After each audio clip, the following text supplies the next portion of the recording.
దేవుని యొక్క సన్నిధిలో ఉన్నటువంటి మనము దేవుని యొక్క పరిశుద్ధ లేఖనంలో ఉన్నటువంటి మాటలను కొంత సమయం జాగ్రత్తగా ధ్యానించుకొని దినమున కొడుకును ముగించుకుందాం.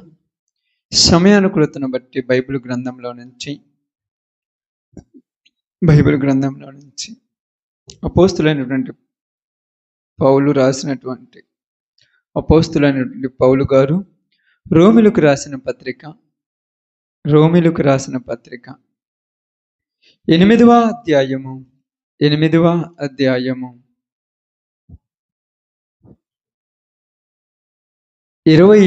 వచనాన్ని జాగ్రత్తగా చదువుదాం. దేవుని ప్రేమించు వారికి అనగా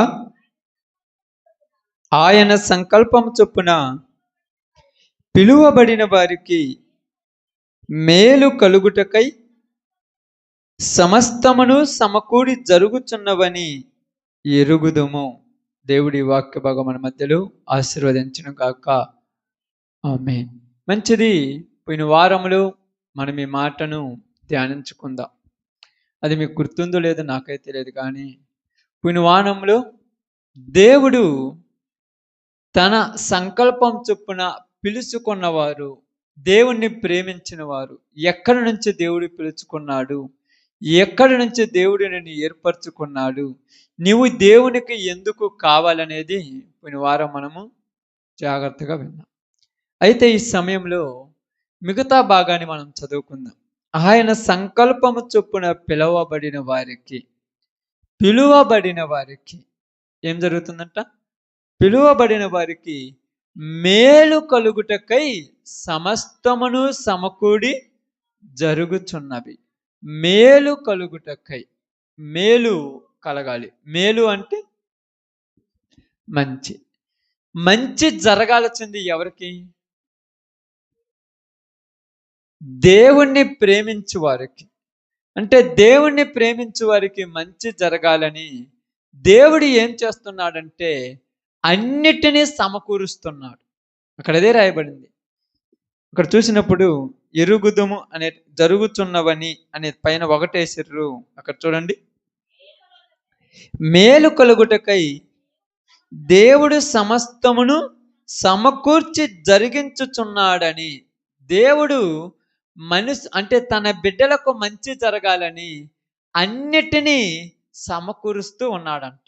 అన్నిటినీ అంటే సూర్యుణ్ణి, చంద్రుణ్ణి, భూమిని, ఆకాశమును, సమస్తమును తనకు అనుకూలంగా మార్చుకునే దేవుడు మనకు మంచి జరిగించడానికి అన్నీ జరిగిస్తుంటాడు. మనకు మంచి జరగటానికి.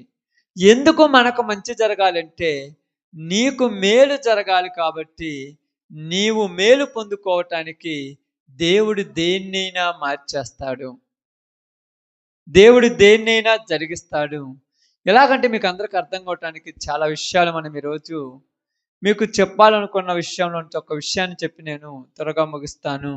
బాగా గమనించి ఆలోచించినప్పుడు దావీదుకు మేలు కలగాలని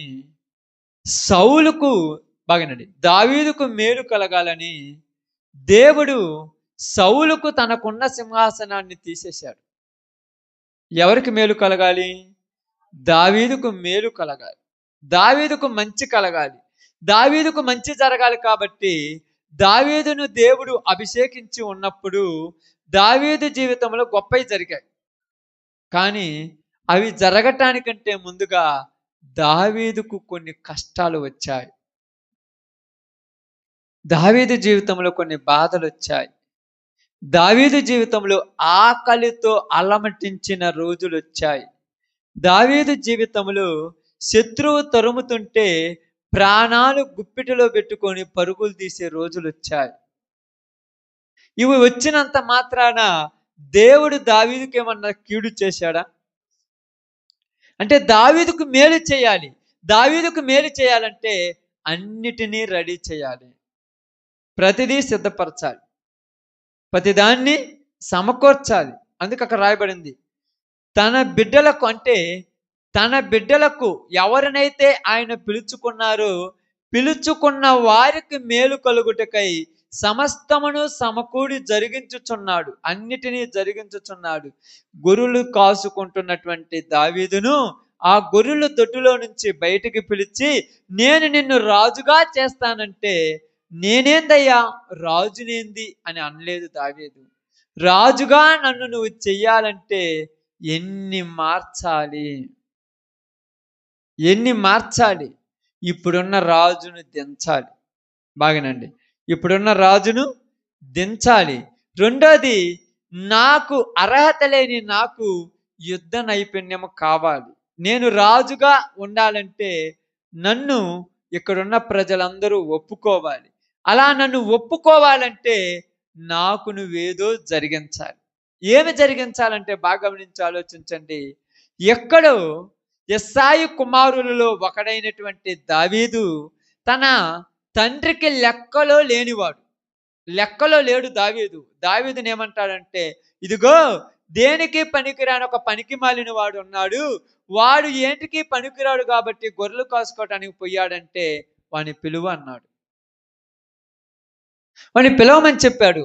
దావీదు వచ్చిన వెంటనే దావీదును అభిషేకించటానికి దేవుడు ఏం చేశాడంటే, దావీదు దేవుడికి కావాలి. దావీదు ఎవరికి కావాలి?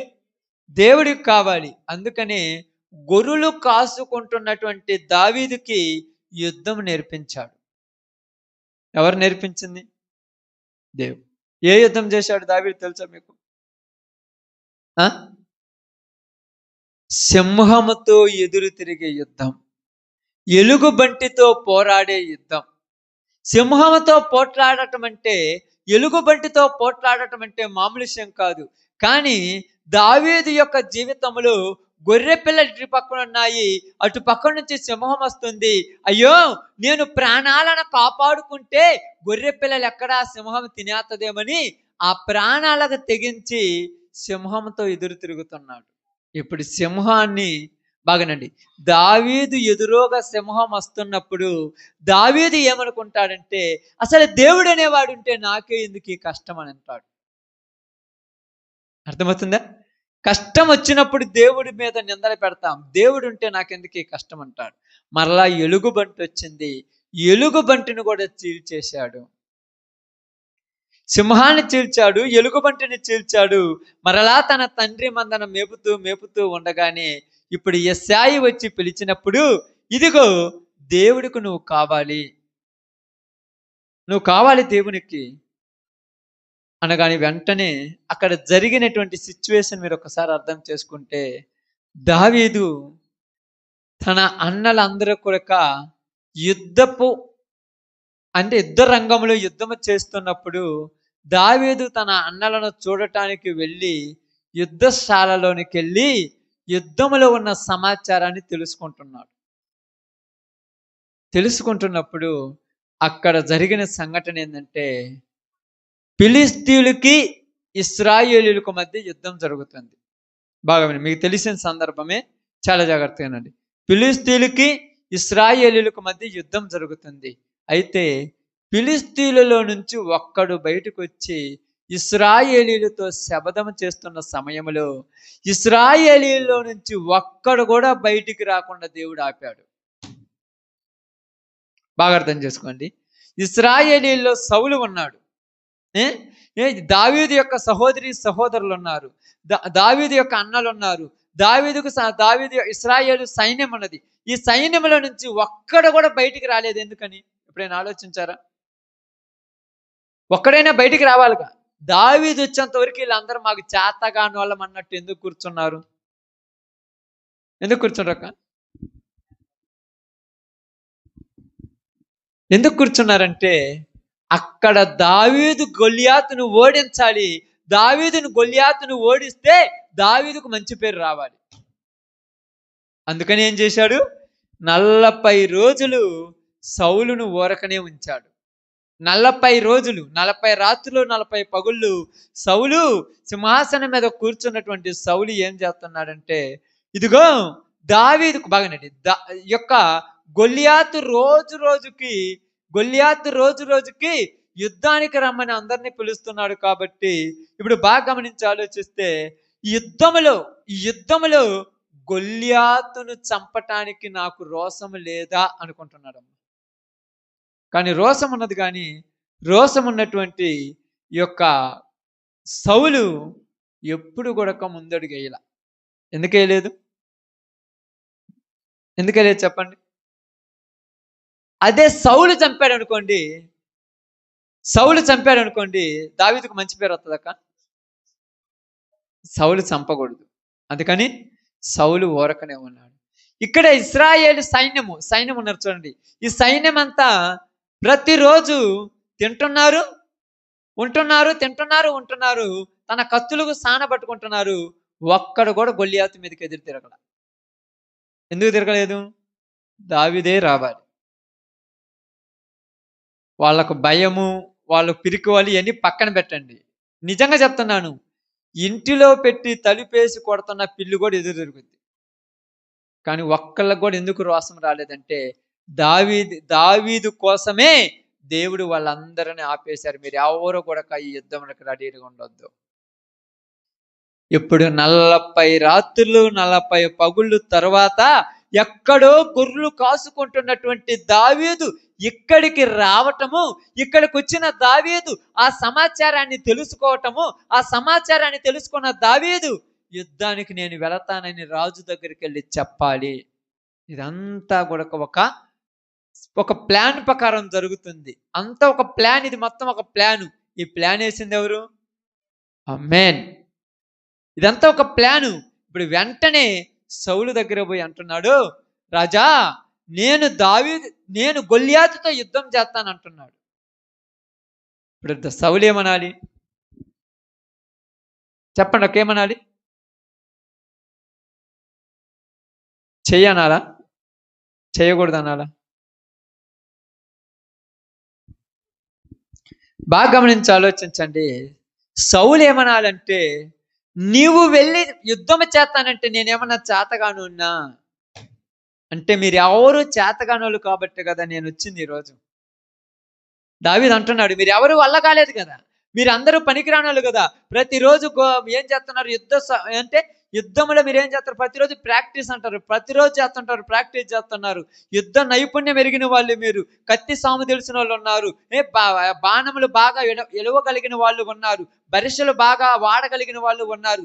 ఎంతమంది ఉన్నా గొల్లియాతుని ఏమి చేయలేకపోయారంటే, మీరు ఒక్కళ్ళ కూడా చేతగాని వాళ్ళు.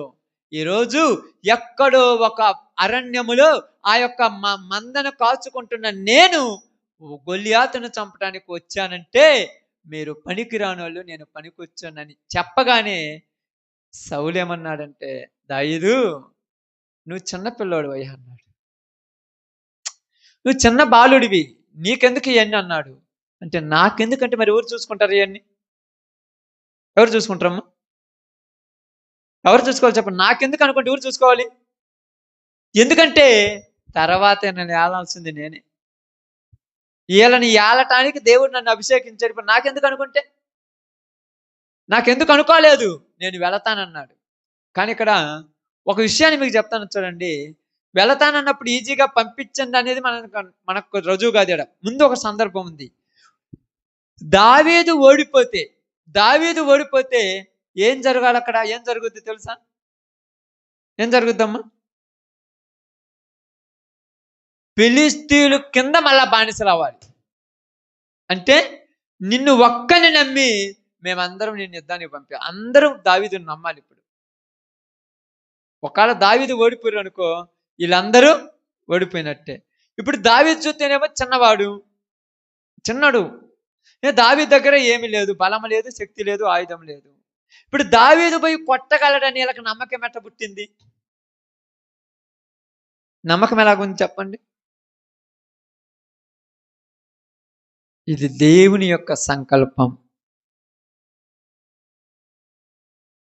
దావీదులో ఈ తీర్మానం రావటానికి గల కారణము, దావీదు ఇలాగా రాజు దగ్గరకు వచ్చి అడగటానికి గల కారణం ఏంటంటే, అది దేవుని తీర్మానం. ఆ దేవుని తీర్మానంలో ఉన్నటువంటి దావీదు సౌలు దగ్గరికి వెళ్ళి చెప్తున్నాడు, నేను ఈరోజు యుద్ధానికి వెళ్తున్నాను అన్నాడు. వెళ్ళు అన్నాడు. ఇప్పుడు దావీదు యుద్ధానికి వెళుతున్నప్పుడు చుట్టుపక్కల ఉన్న వాళ్ళందరూ కూడా దావీదుని ఏమన్నా ఆపొచ్చుగా? ఒక్కళ్ళైనా ఆపొచ్చుగా, నువ్వు ఓడిపోతే మేము ఓడిపోయినట్టేనని. కానీ ఒక్కళ్ళు కూడా ఆపలేదంటే అన్నిటినీ దేవుడు ఏం చేశాడు? దావీదు కోసం రెడీ చేసి పెట్టాడు. నీ కోసం రెడీ చేసి పెట్టాను అంట. అప్పుడప్పుడు చాలా మంది చూస్తుంటారుగా, మీ పిల్లలు ఎక్కడి నుంచైనా వస్తున్నారు అనుకోండి, వాళ్ళు వస్తున్న విషయం తెలిసి ముందుగానే అన్ని రెడీ చేసి పెడతారు. చికెను, మటను, బిర్యానీలు మొత్తం రెడీ చేసి పెడతారు. ఏంది అనగానే, నువ్వు వస్తున్నావని తెలిసి నీ కోసం సిద్ధం చేసి పెట్టాను, ఇంక నువ్వు తినే. దావీదు కోసం దేవుడు సింహాసనాన్ని రెడీ చేసి పెట్టాడు. ఇదిగో ఈ సింహాసనం నీ కోసమే, నువ్వు వచ్చి దాన్ని స్వీకరించాలి, నువ్వు వచ్చి దాన్ని స్వతంత్రించుకోవాలి, నువ్వు వచ్చి దాని మీద కూర్చోవాలి, నువ్వు వచ్చి దాని మీద ఆసీనుడివి కావాలి. అయితే నువ్వు దాని మీద కూర్చోవాలంటే కొన్ని చిన్న పరీక్షలు ఉన్నాయి. ఆ పరీక్షలు నువ్వు గెలుస్తావు. నేనే గెలిపించేది, నీ వల్లేం కాదు. కానీ నిన్ను గెలిపేయటానికి నేను ముందున్నానని దావీదుని వెళ్ళి సౌలుతో మాట్లాడినప్పుడు, సౌలు దావీదుకు పర్మిషన్ ఇచ్చేసాడు పోయి యుద్ధం చేయమన్నప్పుడు, యుద్ధానికి పోతున్నటువంటి దావీదు ఏమి తీసుకొని పోయాడు మీకు తెలుసుగా? ఒడిశల రాయి. ఇప్పుడు బాగానండి, ఈ రాయి దేవుడు సిద్ధం చేసింది, ఈ ఒడిశల దేవుడు సిద్ధం చేసింది. మీరు బాగా గమనించి ఆలోచిస్తే, ఆ ఒడిశలలో రాయి పెట్టి తిప్పుతున్నప్పుడు ఒక్కసారిగా కొట్టగానే అది ఒక్కరేం పక్కా పోయిందనుకో, గొల్లియాతు వచ్చి దావీదు మీద పడి చంపేస్తాడు. ఇప్పుడు అది కరెక్ట్ మార్గంలో వెళ్ళాలంటే దానికి మార్గాన్ని సిద్ధం చేసింది ఎవరు? ఇది అసలు ఎంత లోతుగా ఆలోచిస్తే ఎంత లోతుగా ఆలోచిస్తున్నామంటే, బైబిల్లో దేవుడు నీకు మేలు జరగాలని ప్రతి దాన్ని కూడా మంచి దారిలోనికి తీసుకొస్తున్నాడు. నీకు మేలు జరగాలని, నువ్వు దాన్ని పొందుకోవాలని. ఇప్పుడు వెంటనే గొల్లియాతును దావీదు కొట్టగా, దావీదు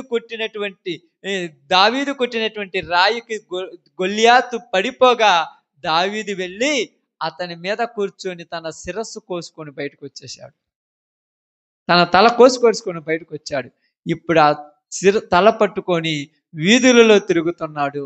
ఇప్పుడు వెంటనే దావీదుకు దేవుడు ఇవ్వాలనుకున్న దాన్ని దావీదుకు ఇవ్వకుండా చేయటానికి అపవాది ఒక సంకల్పం ఏర్పరిచింది. ఇప్పుడు అధికారం ఎవరిది అక్కడ? సౌలు. అక్కడ రాజు ఎవరమ్మ? సౌలు. దావీదు ఆ శిరస్సు పట్టుకొని ఆ గుర్రం మీద నుంచి వస్తుండగానే చుట్టుపక్కల ఉన్నటువంటి వాళ్ళు కేకలు వేయుచున్నారు. ఏమని కేకలు వేయుచున్నారు? ఏమని పాటలు పాడుతున్నారు? ఏందమ్మా? సౌలు 1000 కొలదియు దావీదుకు 10,000 కొలది అనగానే సౌలులో వ్యసనం పుట్టింది, సౌలులో ఈర్ష్య పుట్టింది, సౌలులో అసూయ పుట్టింది. నాకంటే దావీదుని ఎక్కువ పొగుడుతారా అని సౌలు దావీదుని చంపాలనుకున్నాడు. అంటే నీకు మంచి జరగాలన్నప్పుడు ఆపాలనుకున్న వాళ్ళు నీ దగ్గరే ఉంటారు. అది గుర్తుపెట్టుకోను. దావీదుకు దేవుడు మేలు చేయాలనుకున్నాడు, కానీ ఆపాలనుకుంటుంది ఎవరు? సౌలు.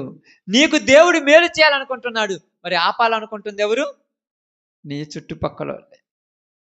ఇప్పుడు ఆపాలనుకున్న సౌలు దావీదుని ఏం చేశాడమ్మా?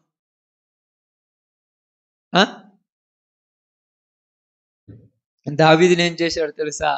అందరూ కూర్చొని, బాగానండి, అందరూ కూర్చొని నవ్వుకుంటూ మాట్లాడుకుంటూ సంతోషంగా ఉన్నప్పుడు ఒక్కసారిగా సౌలులో దావీదు మీదకి ఏం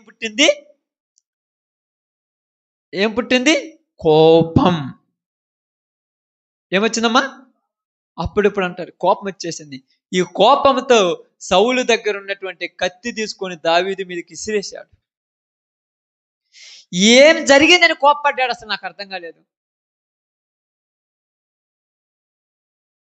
ఏమి జరిగిందని కోప్పడ్డాడు? ఎక్కువ పొగిడాడనా? పంపించింది ఏనే కదా. ఏం చంపొచ్చినప్పుడు ఏనే కూడా ఇజ్జిలీలు కొట్టింది. ఏం జరిగారని కోప్పడ్డాడు? బాగా ఆలోచించాలి. మీరు ఎప్పుడు ఒకే కోణంలో ఆలోచించొద్దు, ఆలోచించాలి బైబిల్ని. ఏమి జరిగిందని కోప్పడ్డాడు? ఏమి జరిగిందని కోప్పడ్డాడంటే మీకు అందరికి అర్థం కావటానికి చెప్తాను. సౌలు మీద ఉన్నటువంటి ఆత్మ వెడిలిపోయిన తర్వాత సౌలు మీదకి ఆత్మ వచ్చింది, దురాత్మ వచ్చింది. ఈ దురాత్మ ఏం చేస్తుందంట? ఈ దురాత్మ ఏం చేస్తుందంటే మీకు అర్థం కావటం చెప్తా చూడండి. ఈ దురాత్మ ఏం చేస్తుందంటే దేవుడు దావీదుకి ఏం చేయాలనుకున్నాడు? మేలు చేయాలనుకున్నాడు. ఈ దురాత్మ మేలు చేయకుండా ఆపుతుంది. అది అర్థం చేసుకోవాలి మీరు. విషపు చూపి నేను కాదనట్లేదు, అన్ని జరిగి నేను కాదనట్లేదు. ఎన్నుందండి, దేవుడు ఏం చేయాలనుకుంటున్నాడు? తన బిడ్డలకు మంచి చేయాలనుకుంటున్నాడు. మంచి చేయటానికి అక్కడ ఉన్నటువంటి సైన్యాన్ని ఆపాడు. అక్కడ ఉన్నటువంటి గొర్రెలు కాసుకుంటున్నటువంటి దావీదుని పిలుచుకొచ్చాడు. సింహాసనం మీద కూర్చున్నటువంటి సౌలుని ఆపాడు. ఆ ప్రాంతంలో ఉన్న ప్రజలందరిని ఆపారు. ఫిలిష్తీయులందరినీ ఆపేశాడు. ఎవరిని మాట్లాడుకొని చేశాడు? దావీదు మాత్రం పోయి సౌలును కొట్టేటట్టుగా చేశాడు. ఇంత చేసినటువంటి ఈ దేవుడు దావీదుకు మేలు చేయాలనుకుంటే దావీదుకు మేలు చేయకుండా ఆపినది ఎవరంట? దురాత్మ అని చెప్పండి. దురాత్మ ఏమి చేయకుండా ఆపింది? దావీదుకి మేలు చేయకుండా ఆపింది. వెంటనే దావీదుకు మేలు చేయకుండా దురాత్మ ఆపగాని సౌలుకు కోపం వచ్చి దావీదు మీదకి కత్తి విసిరేశాడు. ఈ కత్తి దావీదుకు చక్కగా పోవాల్సిన కత్తి కొంచెం పక్కన గుచ్చుకుందంట. వెళ్ళి తప్పించింది ఎవరు? సౌలు గురి లేదనుకున్నారా? సౌలు గురిలేక కాదు, దావీదును పక్కకు తప్పించి దేవుడు దావీదుతో చెప్తున్నాడు. ఏమని చెప్తున్నాడు? ఇప్పుడు ఏమంటున్నాడు చెప్పండి? పారిపో. ఆమేన్. ఏం చెప్పాడు? పారిపో. ఎక్కడికి పారిపోవాలి? యాడికి పారిపోవాలి? సౌలు కాని రాకుండా పారిపో. ఇంకా పరుగులు తీస్తున్నాడు. ప్రాణాలు గుప్పిట్లో పెట్టుకొని పరుగులు తీస్తున్నటువంటి దావీదుకి ఏమనిపించాలి? ఇప్పుడు ఏమనిపించాలమ్మా?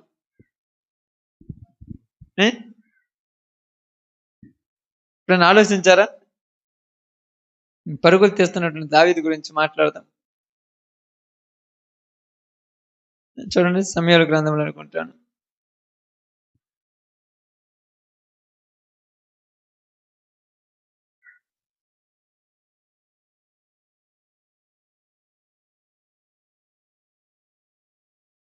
ఉమ్, 18.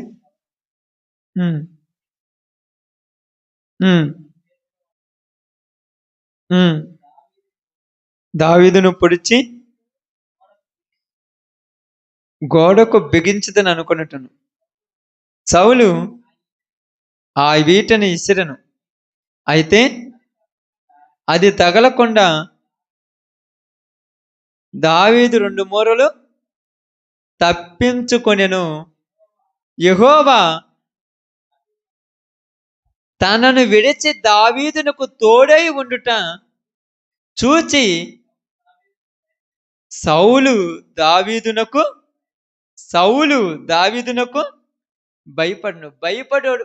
ఇప్పుడు చూడండి, ఎవరెక్కడ భయపడింది? బాగా వినాలి ఆ మాట.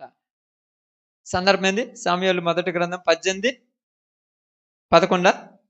మళ్ళీ ఒక్కసారి ఆ మాట చదవండి అమ్మ. బాగా వినండి మీరు అందరూ కూడా. 12 చదవమ్మా. యెహోవా తనను విడిచి దావీదునకు తోడై ఉండుట చూచి సౌలు దావీదునకు భయపడెను. ఎవరికి భయపడ్డాడమ్మా? సౌలు దావీదుకు భయపడ్డాడు. మరి పరుగులు తీసింది ఎవరు? భయపడ్డాడు పరుగులు తీయాలా, భయం లేనివాడు పరుగులు తీయాలా? ఇప్పుడు సౌలు ఉరకాలుగా, మరి దావీదు ఎందుకు పోతున్నాడు చెప్పండి? బాగినాలి. ఇప్పుడు సౌలు పరుగులు తీయాలా, దావీదు పరుగులు తీయాలి? మనం లెక్క ప్రకారం అయితే సౌలు పరుగులు తీయాలి. ఎందుకంటే సౌలు కదా భయపడింది. ఎవరు భయపడింది? సౌలు. భయపడ్డాడు పారిపోవాలి. ఇప్పుడు భయపడ్డాడు ఏమో నిలబడ్డాడు, భయపడనోడు పారిపోతున్నాడు. అప్పుడప్పుడు మీరు అంటారు ఒక విషయంలో కొద్దిగా ఏదైనా ఎనుక్కు తగ్గితే చేతగాని వాళ్ళు మేము అనుకుంటారు కదా. ఎనుక్కు తగ్గితే ఏంటంట? చేతగానోడు కదా ఎనుక్కు తగ్గేది, అన్నీ తెలిసినోడు ఎనుక్కు తగ్గుతాడు. ఆమేన్. చేతగానోడు ముందు భయపడతాడు, భయంతో మాట్లాడుతుంటాడు, గట్టిగా భయంతో అరుస్తుంటాడు. మీరేమంటారంటే అరుస్తున్నారంటే అరవటం కదా, అది వాడు భయం. గొడవ పోయినప్పుడు ఒకడు మెదలకుండా ఉన్నాడు అనుకోండి, ఎనికిపోతున్నాడు అనుకోండి, రే ఏంద్ర నువ్వు భయపడిపోతున్నావు, భయపడిపోవట్లేడు, ఆలోచించి మంచి కోసము ధైర్యవంతుడు కాబట్టి పోతున్నాడు. వీడు ఊరకూర కేకలేస్తున్నాడు, అర్థమైంది? వాడు భయస్థుడు, అందుకని భయస్థుడు కాబట్టి కొట్టం చేతగాక మాట్లాడుతుంటాడు అంతే. అది గట్టిగా దెబ్బ కొడతాడు, పడిపోతాడు అంతే. భయపడింది సౌలు, పారిపోయింది దావీదు. ఈరోజు భయపడుతున్నది నీ ఎదురుకున్నటువంటి నీ ఇంట్లో ఉన్నటువంటి నీ యొక్క అపవాది సంబంధులు, పారిపోతుంది నువ్వు. ఎందుకంటే నీకు ఆడ ధైర్యం ఉంది, వాడి దగ్గర భయం ఉంది. నీ దగ్గర ఉంది ధైర్యం, వాడి దగ్గర ఉంది భయం. మరి మన దగ్గర భయం ఉందంటే నువ్వు కూడా కేకలేస్తావు, కుక్కలా కరికవు అంటుంటావు. అరవు. భయపడేవాడు ఎప్పుడు అరవడు. ఏం చేస్తాడు భయపడేవాడు? ధైర్యవంతుడు ఎప్పుడు నరుతుడా? పని చేతనేవాడు కేకలేస్తాడా? ఏం చేస్తాడక్క? చేస్తాడు అంతే కదా, పని చేస్తాడు. పంచాయతగా నోడి అటు తిరిగా ఇజ్జేరా అటు వరకు పై పని తిరుగుతాడు. పంచాయతగా దీడి వరకు మాటలే. అప్పుడప్పుడు మీరు ఎప్పుడైనా గొడవలు పడ్డప్పుడు ఎవరైనా కేకలేస్తారు, తగాదులు పెట్టుకుంటున్నప్పుడు చూస్తారు బాగా గట్టిగా అరుతుంటారు అంటారు చూడండి. వాళ్ళలో ఒక భయం, ఆ భయం వాళ్ళ చేత కేకలేపుతారు. అది ఒక భయం, ఆ భయం వాళ్ళ చేత కేకలేపించి అరిసి గంతులేస్తుంటారు. ఎందుకంటే ఏమవుద్దో, కానీ నువ్వు మాత్రం భయపడవు. దావీదు పక్కకు తప్పుకున్నాడు, ఎందుకంటే అధికారం సౌలు చేతిలో ఉంది. అధికారం ఎవరి చేతిలో ఉంది? సౌలు చేతిలో ఉంది. ఇప్పుడు దావీదు పారిపోయాను అనేటువంటి మాట మనం చూసినప్పుడు, పక్కకు నుంచి వెళ్ళిపోయాడు అన్నప్పుడు, అక్కడ మనం ఒక మాట చదివిస్తాం చూడండి.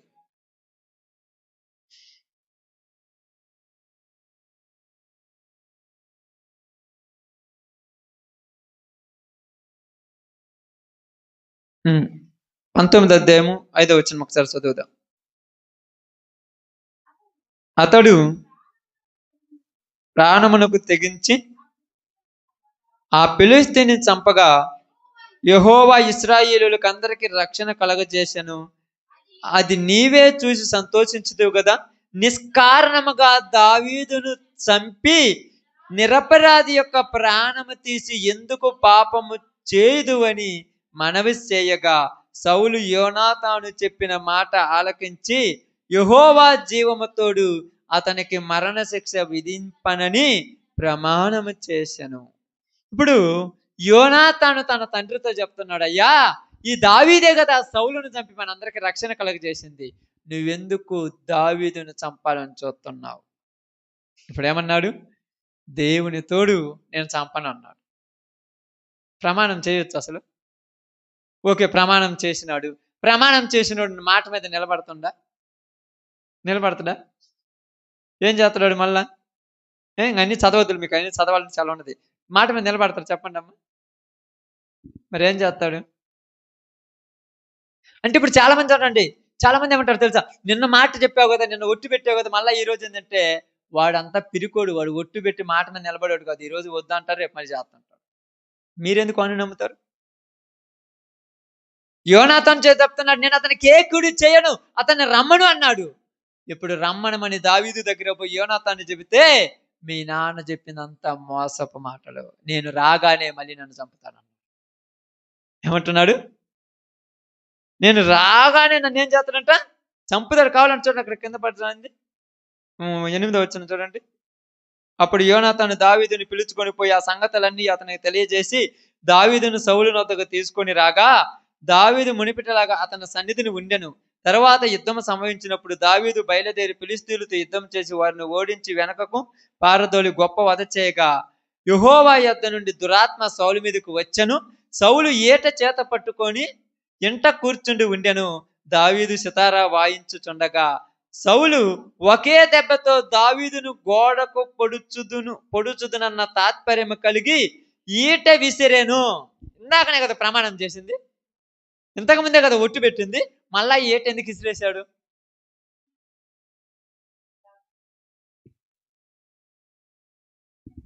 బాగా ఆలోచించండి. ఇంతకుముందే కదా ఎవరితో చెప్పాడు? తన కొడుకుతో చెప్పాడు, నాయనా నేను దావీదుని చంపను, అతన్ని ఏమన్ను, అతన్ని తీసుకురమ్మన్నాడు. ఇప్పుడు యోనాతాను పోయి దావీదుతో చెప్పాడు, దావీదు మా నాన్న నిన్నేమన్నంట, అసలు నిన్ను చంపను, తిట్టను కూడా తిట్టంట, నువ్వు రమ్మన్నాడు. వచ్చాడు పాపము, వచ్చినోని మళ్ళా చంపుతున్నాడు. ఏంది? ఎందుకంట దావీదుకు మేలు చేయాలనుకున్నది ఎవరమ్మా దావీదుకు మేలు చేయాలనుకుంది? ఆ మేలు చెయ్యకుండా ఆపేది ఎవరు? దురాత్మ. ఇప్పుడు దేవుడు మీకు మేలు చేయాలనుకుంటున్నాడు. దేవుని నమ్ముకున్న మీకు మేలు చేయాలనుకుంటున్నాడు. మీ కుటుంబాలను దీవించాలనుకున్నాడు. మీ బిడ్డలను ఆశీర్వదించాలనుకున్నాడు. మీ పరిస్థితులను బాగు చేయాలనుకున్నాడు. అయితే మీకు మేలు కలగకుండా దురాత్మ సౌలులోనికి వచ్చినట్టుగా మీ చుట్టుపక్కల ఉన్న వాళ్ళలోనికి వచ్చి మీ చేత మళ్ళా అపరాధ పది చేపిస్తుంది. తిడుతుంది మిమ్మల్ని. తిడుతున్నారు. మీరేం చేస్తున్నారు? మేలకొని కూర్చొని తిడుతుంటే నాకెందుకని ఇంట్లో పోయి నీ పనులు చేసుకుంటున్నావు. తిడుతున్నాడు. ఇటు పక్క నుంచి ఒకటి అంతలా తిడుతుంటే నీకు రోసం లేదా? ఇప్పుడు వెంటనే నువ్వేం చేయాలి? తిట్టాలా లేదా? కోపం రావద్దా? మన మనసులో కదా, సీమని ఎత్తులేదు కదా, తిట్టాలి కదా. నువ్వు తిట్టగానే నీ మీదకి రావాల్సిన ఆశీర్వాదం వెళ్ళిపోద్ది. ఏ కాడికి నీ చేత తిట్టియాలి. ఇప్పుడు సౌలు చేతిలో ఈట ఉన్నది, ఇసిరేసాడు ఊరి మీదకి. దావీదు చేతిలో కూడా ఈట ఉందా లేదా? కనీసం సితారా అయినందుగా. ఏంది? నున్నటి రాయితో గొల్యాతని చంపినాడు, సితారాతో సౌలుని చంపలేడు. కానీ ఆయుధం ఆడాడా? ఏం చేశాడు? పక్క పోయిండా లేకపోతే ఎదురు తిరిగి రారా చూసుకుందామంట. ఎందుకు పక్క పోవాల్సి వచ్చింది? అది ఇప్పుడు నాకు ఒక డౌట్. ఎందుకు పక్క పోయిన? దావీదు చేతగానోడా? సౌలును గౌరవించా? సౌలు అభిషేకించిన వాడా? ఏని పాయింట్లో కాదన్నట్లేదు. సౌలు అభిషేకించాడు కాబట్టి మరి ఎందుకు పక్క పోవాలి? ఎందుకు పక్క పోవాలంటే నీకు మేలు కలగాలంటే నువ్వు పక్క పోవాలి, తప్పదు. అర్థమవుతుందక్క? నువ్వు మేలు కలగాలంటే ఏం చేయాలి? పక్కా పోకుండా ఎదురుగా నిలబడితే ఏమవుతుంది? మేలు పొందుకోలేము, అంతే కదక్క. ఉదాహరణకు ఇంట్లో ఉంటారు, ఇళ్ళకాడ ఉంటారు, నువ్వు ఎదురుగా ఉంటావు, అటు వల్ల వాళ్ళు తిడతా ఉంటారు, అది అంటారు, కొనుగుతా ఉంటారు, సనుగుతా ఉంటారు, అది ఇది అంటా ఉంటారు, అట్ట అంటుంటారు. నువ్వు ఎట్నే ఎదురుగా నిలబడ్డావు అనుకో, ఎంత దూరం నడుచుకుంటావు అక్క? ఎంత నడుచుకుంటారమ్మా? ఎందోడి బాగా ఆలోచించాను. ఎందోడి ఓపిక దేవుడు అందరికి ఇచ్చాడు, ఆయనకే కదా అందరికి ఇచ్చాడు. ఎంతదోడి. అందుకే దావీదు ఏం చేశాడు? ఆయన చెలిపాడు పక్కకి. అలాగే మీరు అణిచిపోతే వాడే కొనుక్కొని సత్తాడంతే. తెలివిది, దేవుడి తెలివి నీకు ఇవ్వాలి. ఆ టైంలో తెలివి కావాలి. అప్పుడప్పుడు ఏం చేస్తారు తెలుసా? అప్పుడప్పుడు చాలా మంది అంటారు, ఇంట్లో రాన్న కోప్పడి తిడుతున్నారా, మనం ఏం చేయాలి తెలుసా? శుభ్రంగా పక్కన పోయి కూర్చోవాలి. వాళ్ళకి అసలు మాట అనిపిస్తుంది. నేను తిడతాను, నేను పడుతుంటే రోషం లేకుండా సిగ్గు లేకుండా ఆడని అని, కానీ అన్నంతకాలం అంటాడు. వాడు అణిగిపోతాడుగా. అప్పుడు వచ్చి నీ పని నువ్వు చేసుకో, నీకు మేలు జరిగింది వాడు చూస్తాడు. దావీదుకు మేలు చేయాలని దేవుడు అనుకుంటున్నాడు. దావీదుకు మేలు కలగనీయకూడదని అపవాది అనుకుంటున్నాడు. అందుకే చూడండి, ఎక్కడో ఇప్పుడు మీరు ఎడున్నారు కదా, వృధారకు మీరు ఎర్రరా, ఎక్కడో మీ ఇంటి పక్కన ఉన్న వాళ్ళు నీ గురించి చెడ్డగా మాట్లాడుకుని నువ్వు ఎడుంటే వింటవా? ఇప్పుడు ఎవరన్నా వచ్చిపోయి చదివితే అనుకుంటాను ఇవి పాప నాలుగే పాత్ర అంట. అంతేనా కదా అనేది అక్క? యాస్టిజ్ అలా అన్నట్టు. అదే నువ్వు వింటే నీలో కోపం పెరుగుద్ది. దావీదు ఏం చేశాడు? సౌలు దగ్గర నుంచి వెళ్ళిపోయాడు. వెళ్ళిపోయినోడిని మనం ఏమంటాం ఇప్పుడు? చేతగానోడు. అంతే కదా?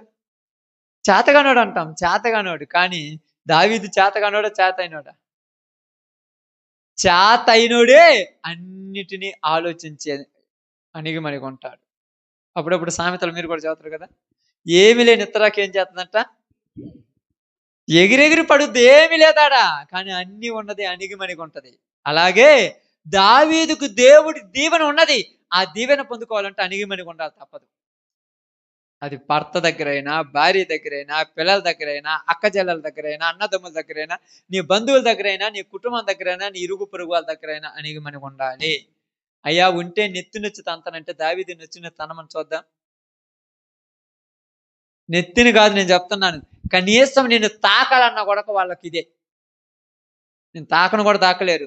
మరి ఓరక ఒగురుతున్నారంటే అంతే, ఒగురుతురు. దావీదును కూడా, సౌలు కూడా ఒగిరాడు, కత్తి కూడా ఇసిరేశాడు, పక్కా తప్పుకున్నాడు అంతే. వెంటనే ఏమైంది తెలుసా?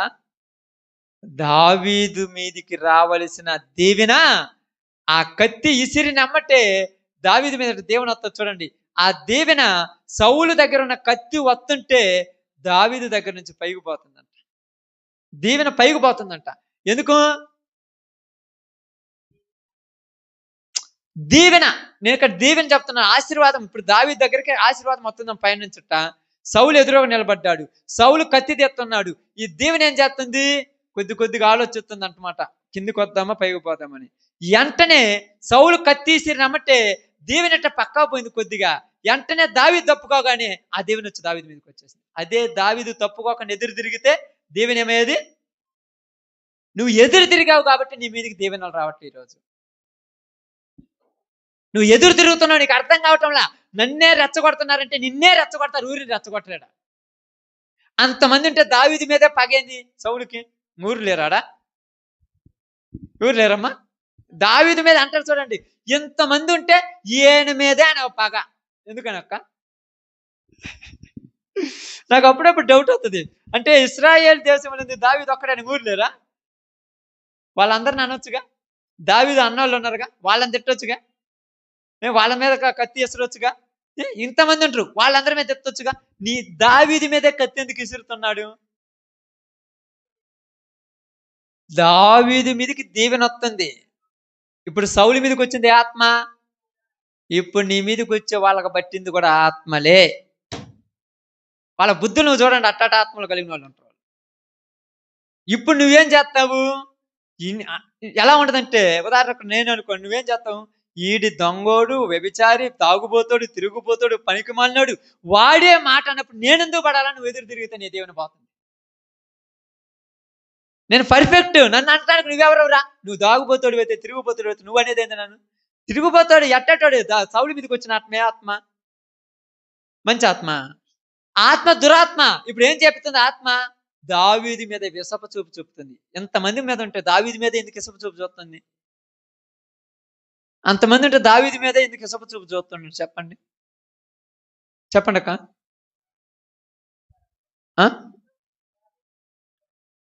దావీదుకు మేలు జరుగుతుంది. ఆమేన్. ఇంకా చెప్పమంటావా? ఎందుకో బాగా ఆలోచన. ఎందుకు చెప్పమంటావా? దావీదు దేవుని బిడ్డ, దావీదు దేవుని బిడ్డ. ఈ దేవుని బిడ్డ మీదే దెయ్యాలకు పోటీ. ఎవరి మీద పడుచుకోరు. నువ్వు అంటావు ఊరిలో ఎంతమంది ఉంటారు, నన్నే చూస్తుంటారు, నిన్నే చూస్తారు, నువ్వు మీద వాళ్ళకి పగా. వాళ్ళందరూ ఒకటేగా, అందరూ ఒకటే కదా అక్క? అవునా కాదా? పెద్దవాళ్ళు అన్నట్టుగా ఏంటంట, నీళ్ళు అన్ని దెయ్యాలు వాడిని ఒకటే అవుతాయా? దేవుడికి ఇల్లు వస్తాయా? మీకు అర్థం కావటానికి ఒక మాట అపోస్తుల కార్యంలోనికి వద్దాం, చూద్దాం. అపోస్తుల కార్యంలో 4వ అధ్యాయం. అపోస్తుల కార్యం 4వ అధ్యాయం. అమ్మ మీరు ఎక్కడేనండి? ఇప్పుడు మన గురించి వాక్యము మనకు కూడా అప్పుడప్పుడు చాలా రోసగాల, మనం తగ్గేది లేదు అంటుంటారు చూడండి, అట్టటోళ్ళం మనం. మన కాడికి వచ్చే దీవెనలన్నీ పోతున్నాయి, మనమే బాగొట్టుకుంటున్నాం. నిన్ను ఎప్పుడో దీవించాలనుకున్నాడు. 4 రోజులు శుభ్రంగా ఉండి నీ ఇంట్లో అంతా బాగుంటే నాకేమిలే అన్నావు, ఇటు పక్కనే శత్రువు వచ్చిండు, వాడితో గొడవ పడ్డావు, నీ దీవెన పొంది నీ దరిద్రం వచ్చేసింది. ఆ గొడవకు నువ్వు కొద్దిగా నోరు మూసుకొని ఉంటే ఆ దీవెన నీ దగ్గరకు వచ్చేది, వాళ్ళే యాసన పడేవాళ్ళు. చూడండి అపోస్తుల కార్యం 4వ అధ్యాయం 27 నుంచి చదవండి. బాగా చూడండి అమ్మ. 4:27 నుంచి. ఏమి జరగవలెనని నీ హస్తమును నీ సంకల్పమును ముందు నిర్ణయించను, వాటినన్నిటిని చేయుటకై నీవు అభిషేకించిన నీ పరిశుద్ధ సేవకుడైన యేసునకు విరోధముగా హేరోదును, పోంతి పిలాతును, అన్యజనులతోనూ ఇశ్రాయేలు ప్రజలతోనూ ఈ పట్టణమందు నిజముగా కూడుకొనురి. బాగా ఆలోచించండి. ఎవరికి వ్యతిరేకంగా వీళ్ళందరూ కూడుకుంటున్నారు? ఎవరికి వ్యతిరేకంగా కూడుకుంటున్నారు వీళ్ళందరూ? యేసు ప్రభుకి వ్యతిరేకంగా. ఎవరికి వ్యతిరేకంగా? అక్కడ చదవబడిన మాట మళ్ళా చదవండి, మళ్ళా చదవండి. అమ్మా బాగేనండి. చూడండి, వాటినన్నిటినీ చేయుటకై నీవు అభిషేకించిన నిన్ను, దేవుడు నిన్ను అభిషేకించాడు. ఇక్కడ యేసు ప్రభు స్థానంలో నీ పేరు పెట్టుకోండి, తప్పులేదు. నిన్ను అభిషేకించాడు. ఎలా అభిషేకించాడు? ఆమేన్. ఎలా అభిషేకించాడు? యేసు రక్తంలో కడిగి నిన్ను అభిషేకించాడు. నిన్ను అభిషేకించినటువంటి నీకు, చూడండి, నీవు అభిషేకించిన నీ పరిశుద్ధుడైనటువంటి, నీవు పరిశుద్ధుడు ఎవరు అంట? నువ్వు పరిశుద్ధుడో లేకపోతే అపవిత్రుడువా? ఏడయ్యా నాలో పాపాలు ఉన్నాయంటే, పాపాలు ఉన్నాయని చిన్న చిన్న ఉన్నాయి, పరిశుద్ధులు ఎలా అని చెప్పాము. ఇది ఎక్కడే ఉంచండి, పేతురు రాసిన మొదటి పత్రిక 2:9 చీకటిలో నుండి ఆశ్చర్యకరమైన తన ఎలుగులోనికి పిలిచిన వాని గుణాతిశయములో ప్రచురము చేయ నిమిత్తం ఏర్పరచబడిన వంశమును, రాజకులైన యాజకులుగాను, యాజక సమూహమును, చాలు అన్నమాట, పరిశుద్ధ జనము. నువ్వేందంటమ్మా అంటే అభిషేకించిన తర్వాత నువ్వేమయ్యావు? పరిశుద్ధుడు. ఓకే, ఈ మాట రాండి, ఇప్పుడు రాండి, మళ్ళీ అపొస్తలుల కార్యములు.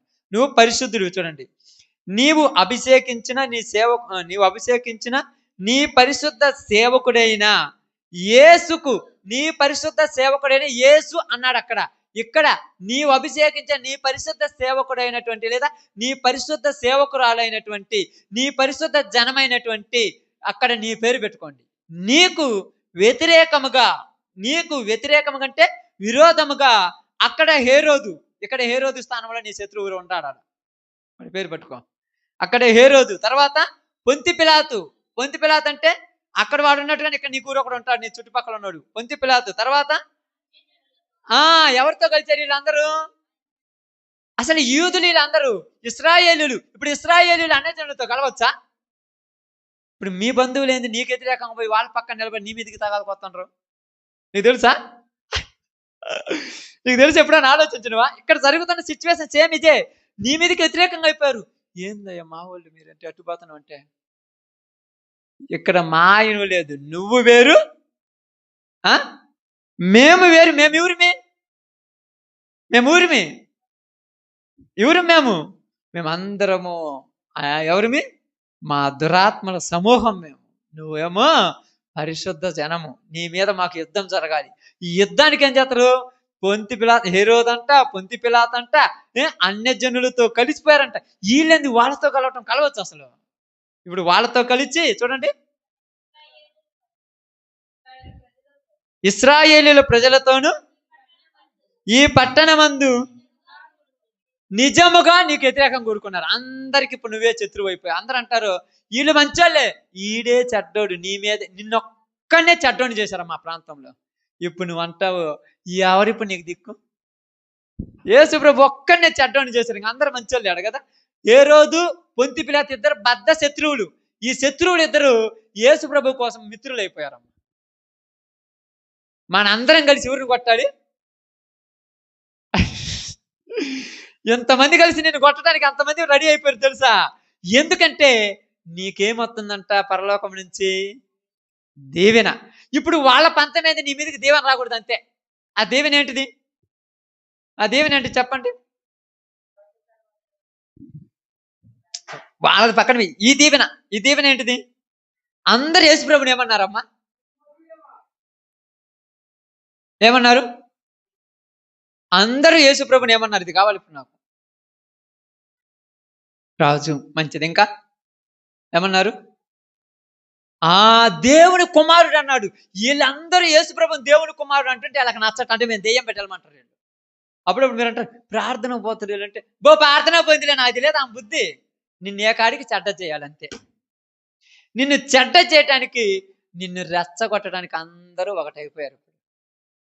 వాళ్ళందరూ ఒకటైపోయారు. ఇప్పుడు నువ్వేమంటావు అంటే, నేను ఒక్కదాన్ని అయితే వీళ్ళందరూ నా మీదకి వచ్చారంటే, అందరు కాదు, అవసరమైతే దేశం కూడా వాళ్ళ పవిపోతుంది. నువ్వు అక్కడే ఉండాలి చివరికి.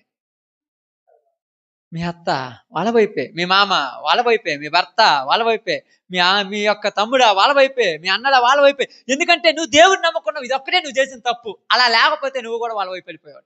నేను ఊరేమని అసలు. ఇప్పుడు ఏమైంది తెలుసు? ఇక్కడ జరిగింది తెలుసా? దావీదుకు అందరూ వ్యతిరేకమైపోయారు, యేసు ప్రభు కూడా ప్రపంచం మొత్తం వ్యతిరేకమైపోయారు. ఇప్పుడు ఏమన్నారు తెలుసా? యేసు ప్రభువు కావాలా, బరబ్బా కావాలంటే అక్కడ నుంచి వచ్చిన ఆన్సర్ ఏంది? చివరికి ఏమన్నారు తెలుసా? ఎట్టయినా యేసు ప్రభువా నువ్వు కొన్ని తగ్గించుకుంటే బాగుంటది. ఎవరిని అంటున్నారు వచ్చి? ఏం తప్పు చేశాడని నేను తగ్గించుకోవాలి? అప్పుడప్పుడు వచ్చి చెప్తారు కదమ్మా, ఏమంటారు తెలుసా? అక్క ఎట్టైనా కూడా అన్న ఎట్టైనా కూడా నువ్వు చూస్తే ఈ మధ్య నీది చాలా ఎత్తే అవుతుంది. అసలు మాట కూడా అతను ఎప్పుడు బయటకు వచ్చి మాట కూడా మాట్లాడు. నీదైతే ఏదేంది? వాడు మీదకి వచ్చి అంతనా కూడా వాడు కరెక్టే. నువ్వు అయితే ఏదేంది? వాళ్ళంతా ఒకటి అని బైబిల్ చెప్తుంది. నువ్వు ఇంకెన్ని చెప్పినా కూడా నీకెళ్ళి ఊరు రారు. నేను చెప్తున్నాను ఇక్కడ ఒకసారి దేవుని సేవకుడిగా, మనకెళ్ళి ఊరు రారు. ఎందుకు రారంటే మనకెళ్ళి రావాలంటే వాళ్ళు కూడా అభిషేకానికి, ఆశీర్వాదానికి రెడీ కావాలి. వాళ్ళకి ఏడుంది? ఇప్పుడు అది జరిగింది ఏంటంటే అందరూ ఒకటైపోయారమ్మా. దేనికోసము? నిన్ను పడగొట్టడానికి. అంటే నువ్వు పడిపోతావా? నువ్వు పడిపోతావా? నిజంగా చెప్పండి, పడిపోతారా? ఆమేన్. పడిపోరుగా? ఓకే, చూద్దాం. రోమీయులకు రాసిన పత్రిక. అది అక్కడే ఉండండి, మనం తిరుగుతూనే ఉందాం. 8వ అధ్యాయం. మంచి మాట మీరు చూడండి. మీరు చెప్పిన మాట ఇప్పుడు నేను చెప్తున్నాను. 31వ వచనం. ఇట్లుండగా ఏమందుము? దేవుడు మన పక్షమున ఉండగా. దేవుడు ఎవరి పక్షాన ఉన్నాడు? మిగతా వాళ్ళు ఎవరి పక్షాన ఉన్నాడు? ఆమేన్. నీ పక్షాన ఉన్నది దేవుడు, వాళ్ళ పక్షాన ఉన్నది లోకము. ఇప్పుడు దేవుడు కనపడుతుండా నీకు? కనపడుతుందా? నన్ను ఒక్కనే చేసి మీరు అందరూ ఆడుకుంటారు. పిచ్చోడ నువ్వు ఒక్కడే కాదు, నీ అనుకున్నాడు వేల కోట్ల కంటే ఎక్కువ.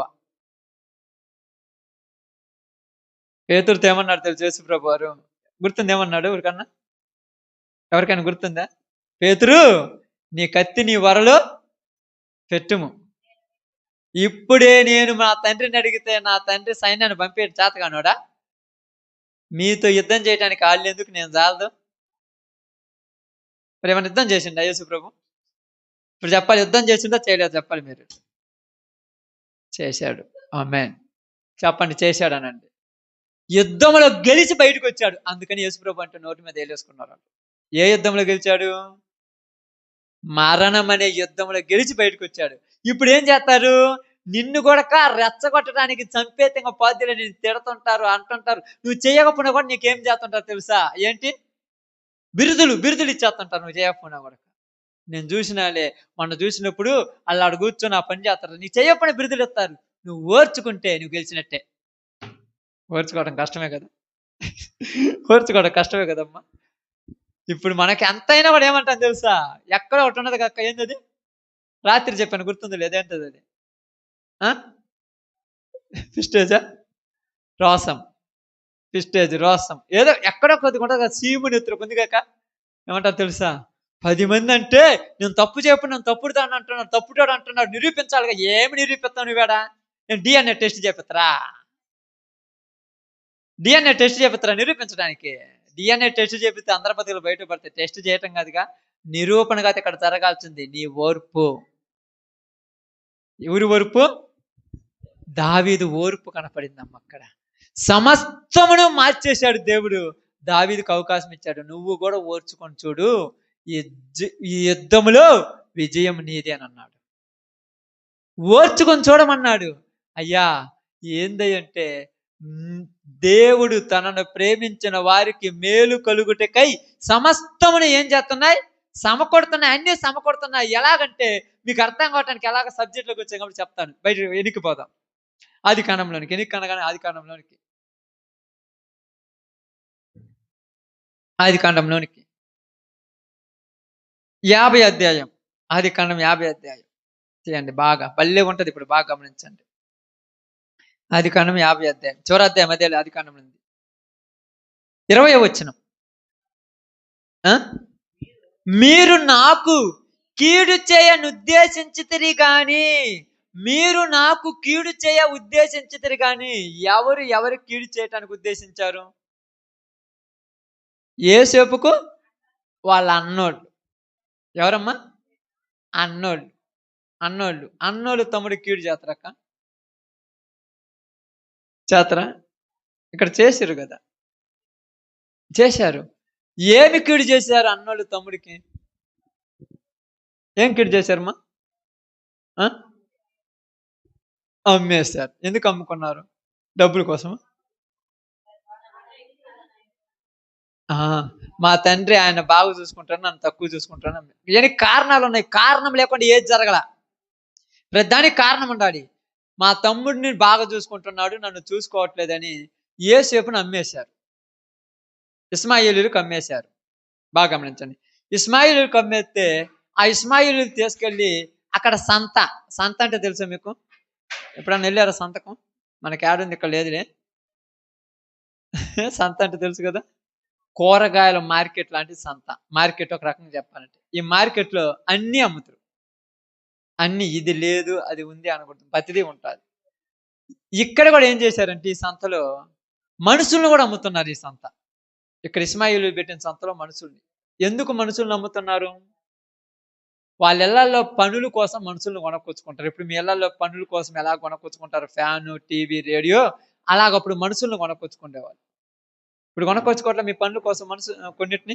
వాషింగ్ మెషిన్ కొనుక్కొచ్చుకోవట్లే, గుడ్లు ఉతికేయటానికి. ఏ అన్నం వండటానికి రైస్ కుక్కర్ కొనుక్కొచ్చుకోవట్లే. ఇప్పుడు ఇప్పుడు అప్పుడు వాషింగ్ మిషన్ లేదు కాబట్టి గుడ్లు ఉతకటానికి, అన్నం వండటానికి, కసువు కొట్టడానికి, ఇంటి పనులు చేయటానికి, అంట్లు తోమటానికి మనుషులు కావాలి కాబట్టి మనుషుల్ని కొనుక్కొచ్చుకుంటున్నారు. ఆ మనిషి ఎవరు? యోసేపును కొన్నాడు. యోసేపును కొనుక్కొని పోతీఫరు తన ఇంట్లో ఉంచుకున్నాడు. ఎందుకు? పని చేయటానికి అక్కడ. యోసేపు ఆడిపోయిన తర్వాత పాపం నమ్మకంగా పనిచేస్తున్నాడు. ఇక్కడ యోసేపుకు మంచి చేయాలని ఎవరు అనుకున్నాడు? బాగానండి. ఎవరు అనుకుంటున్నాడు? యోసేపుకు మంచి జరుగుతావని దేవుడు అనుకున్నాడు. యోసేపుకు మంచి జరగనీయకూడదని ఎవరు అనుకుంటున్నారు? దెయ్యం. అస్సలు మీకు మనుషుల పేర్లు ఎత్తగాకండి, దెయ్యం అని చెప్పండి పెద్దానికి. దెయ్యం. ఇప్పుడు ఈ దెయ్యము యోసేపుకు చెడు చేయాలనుకుంది. వెంటనే ఎవరిలోనికి వచ్చింది దెయ్యము? పోతీఫరు భార్యలోకి అని చెప్పండి. ఎవరిలోకి వచ్చింది? పోతీఫరు భార్యలోకి వచ్చింది. పోతీఫరు భార్యలోనికి వచ్చి యోసేపు మీద కన్నేసిందని రాయబడింది అక్కడ. ఇప్పుడు యోసేపుకు అవకాశం వచ్చింది. కన్నేసింది, అవకాశం వచ్చింది. ఇప్పుడు యోసేపు ఏం చేశాడు? దేవునికి భయపడ్డాడు. మనుషులకు అది భయపడింది. ఎందుకంటే మనుషులకు భయపడినోడైతే వేరే విధంగా ఉంటాడు. మనుషుల దగ్గర చేయడు, మనుషులు లేకుండా చేస్తాడు. అర్థమైందా? మనుషులకు భయపడేవాడు తప్పు ఎప్పుడు చేయడు? మనుషులు ఉన్నప్పుడు చేయడు, మనుషులు లేనప్పుడు చేస్తాడు. కానీ యోసేపు భయపడింది ఎవరికి? దేవునికి భయపడ్డాడు కనుక పోతీఫరు భార్య చేతిలో నుంచి పారిపోయాడు. దొరికిందిగా మీకు ఏడ కూడా. అక్కడ మేలు జరగటానికి దావీదు ఎవరి చేతిలో నుంచి పారిపోయాడు? ఇక్కడ యోసేపుకు మేలు జరగటానికి ఎవరి చేతిలో నుంచి పారిపోతున్నాడు? అక్కడ సౌల్లోనికి వచ్చింది ఎవరు? ఇక్కడ పోతీఫరు భార్యలోనికి వచ్చింది ఎవరు? అంటే మనం ఈ లోకంలో దెయ్యం చేతిలో నుంచి ఏం కావాలి? అమ్మే దెయ్యాల చేతిలో నుంచి పారిపోవాలి. ఎదురు తిరిగిన అనుకో ఏమవుద్ది? ఏమవుద్ది చెప్పండమ్మా? దీవెన పోద్ది, ఆశీర్వాదం పోద్ది, మేలు పోద్ది. ఈ పోయేది కాకుండా ఏమవుద్ది అంటే మీకు అర్థం కావటానికి చెప్తున్నాను. బురద కొంతలు తెలుసా మీ ఊరికన్నా? బురద మీద కోపపడవచ్చు అక్క. బురద మీద కోపపడరు మీరు. అమ్మ మీరు అంత మామూలుగా ఉంటాం అనుకోండి. ఆ సిచ్యువేషన్ అలాంటిది. కోపం వచ్చి ఇంతలా రాయి తీసుకొని బురద మీద ఇసురు నవ్వుతూ అప్పుడు ఏమవుద్ది? అంతే. వాళ్ళతో పెట్టుకుంటే నీకు కూడా బురద పోతారు. అర్థమైందే? వాళ్ళతో పట్టించుకునవా నీకు కూడా బురద పోసేస్తారు. ఎప్పుడు అంటారు? నేను 10 తిట్టాను అనుకో, పనికిరాని వాడిని, పనికిరాని దాన్ని, నేను దెయ్యాన్ని నమ్ముకున్న వాళ్ళని, నేను దెయ్య పెట్టాను. మీరు దేవుని నమ్ముకున్న నువ్వు ఊరకున్నది ఏది? బురద పూసేశారు నీకు. అనవసరంగా 2 మాట్లాడేసి బురద కంపు అయిపోయినావు. ఏం చేద్దాం? ఈ బురద మళ్ళీ ఏం చేయాలి? కడుక్కోవాలంటే మళ్ళీ అడిగి పోవాలి, బోరింగ్ దగ్గర పోవాలి. బోరింగ్ దగ్గర పోయి బురద కడుక్కుంటుంటే మళ్ళా ఏమవుద్ది? అందరు చూసినప్పుడు బురద అంతా కడుక్కోవాల్సి వచ్చినప్పుడు కొంచెం బాధ. బురదలో రాయేయకూడదు. మరి ఎందుకు మరి బురదలో రాయకపోతే బురద నన్ను చూసి ఎక్కిరిస్తుందంటే ఎక్కిరిని మనకేమి? నీకేమైనా అవుద్దా? బురద ఎక్కిరిస్తుంది అక్క? నిజం చెప్పి ఎక్కిరిస్తుందా? అలా చనిగాని చూడాలన్నాడా ఇంతలో రాయి తీసుకుని ఇసిరిసిరుగుతాడు ఆ బురదలో. వాడికి ఏమి అనపడింది అంటూ? ఏముంది? కప్పు ఉందంట దాంట్లో. కప్పను కొడుతున్నట్టు. కప్పది అన్యాయం చేసింది. వాడిని ఏమన్నా అంటది పాపం. వాడిని ఏమన్నా అందా? ఇసిరిసి నవ్వుతుంది దాని మీద పాపం. నాకు అర్థం కాలేదు. ఏంటిదంటే అది కప్ప నన్ను కొరుకుతుంది అంటుంది. అంత భయం ఆవిడకి. అంటే భయపడుతుండే ఏమన్నా బయటకు వచ్చి నన్ను ఏమన్నా అంటే ముందే రాయేస్తున్నాను అది పోద్దని. భయపడేవాడు నేను చెప్పేది కదా. ఇప్పుడు నేను చెప్తాను చూడండి. బురద నీ ముందున్నది నీ దగ్గరకు రాదు అది. నువ్వు రాయెత్తేనే ఎగిరిచి నీ మీద పడేది. అలాగే మరి బురద ఏం చేస్తదంటే నువ్వెందుకు రాయేస్తావంటే చూసినప్పుడు నీకు బాగుండదుగా. నిన్ను అంటా ఉంటది, ఎక్కిరిస్తా ఉంటది. నిన్ను అట్టా ఎట్టా అది ఇది అని. ఎలాగంటే చాలాసార్లు మీకు జరుగుతుంటాయి. మీ జీవితాల్లో జరుగుతుంటాయి. ఏదైనా నిన్నే అంటారు కాదు నన్ను అనరు. నిన్నే అంటుంటారు. ఏమంటారు తెలుసా? ఏం పట్టినట్టు ఉంటుంది, ఎవరిని పడుచుకొని నిన్నే అంటుంటుంది. నీకు కూడా తెలుసు. కానీ నిన్నే అంటున్నారు. కానీ నువ్వేమనాలి? నన్ను కాదు కానీ కొన్ని మేలకొని వెళ్ళిపోవాలి. నిన్నే అని దిగావా నీ మీద బురద పడుద్ది. ఇప్పుడు పోతీఫరు భార్యలోనికి వచ్చిన దెయ్యము యేసేపు మీదకి వేసింది, బురదయ్యాలని చూసింది. యేసేపు దగ్గరకు వచ్చింది బురదయ్యాలని. వెంటనే యేసేపుని పోయి పట్టుకుంది. మీ అందరికి తెలుసు కదా, కథ తెలుసు, మీ అందరికి చరిత్ర తెలుసు. వెంటనే యేసేపు తన శరీరం మీద ఉన్నటువంటి వస్త్రాన్ని ఆమె చేతులు విడిచేసి వెళ్ళిపోయాడు. ఇప్పుడు సాక్ష్యం దొరికిందిగా యేసేపు పోతీఫరు భార్యకు. ఏం సాక్ష్యం ఉంది? ఈ ఈ అంగీ ఎవరిదో తెలుసా? ఈ పై వస్త్రం ఎవరిదో తెలుసా? యేసేపుది. నా దగ్గర ఎందుకుంది నా దగ్గర? వాడు తప్పు పని చేయబట్టే. ఇప్పుడు వెంటనే యేసేపుకి ఏమొచ్చింది? ఇప్పుడు యేసేపు ఉదాహరణకు నేను చేయలేదు అంటే ఎవరన్నా సాక్ష్యం చెప్పేవాళ్ళు అన్నారా యేసేపు తరపున? ఒక్కళ్ళెవరు చదువురక్క? ఎందుకు చెప్పరు? యేసేపు మంచోడు అని తెలుసు వీళ్ళందరికీ. ఎప్పుడు ఒక మాట అన్నాడు అని తెలుసుగా, మరి ఎందుకు చెప్పరు?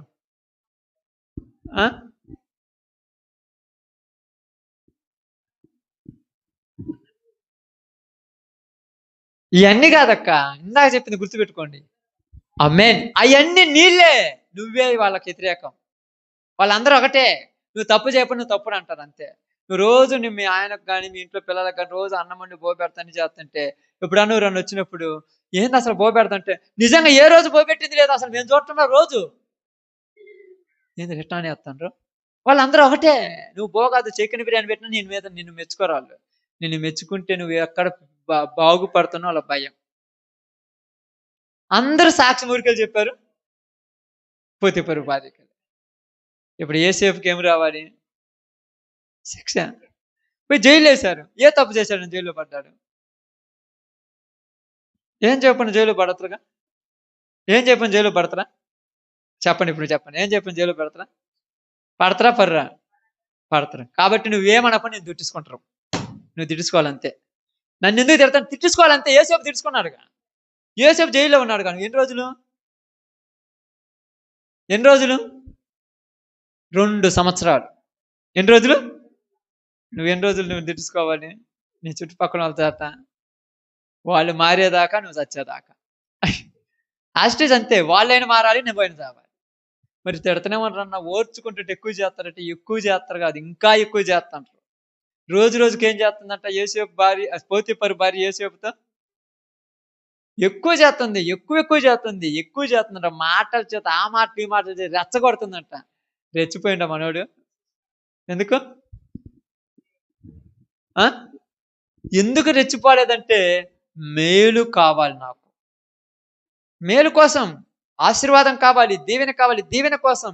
వీళ్ళు ఇప్పుడు అంతా పిచ్చి వేసేస్తుంది. ఎందుకు? పోతీఫరు భార్య నా ఆశీర్వాదం పోగొట్టడానికి. అది ఎవరికి తెలుసు?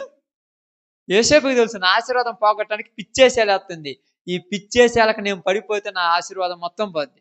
అందుకని నేను పడిపోనని పోయి జైల్లో కూకోవటానికి రెడీ అయిపోయాడు. జైల్లో కూకున్నాడు, జైల్లో ఉన్నాడు. తన టైం ఒకటి వచ్చింది కదా, ఆ టైంలో రాజే పిలిచాడు. మళ్ళా యేసేపుని ఏం చేశాడు? ఆ దేశానికే రాజు చేశాడు. రాజు అయ్యాడు ఆ దేశానికి. ఇప్పుడు రాజు అయిన తర్వాత దేశంలో కరువు వచ్చింది.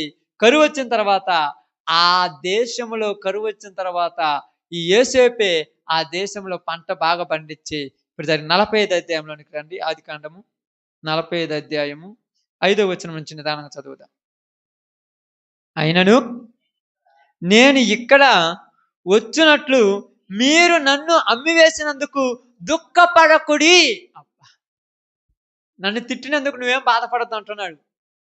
పోయి మనం చెప్పగలమట? చదువుతావక్క? యేసేపు అంటున్నాడు వాళ్ళ అన్నోళ్ళతో. ఏమంటున్నాడు?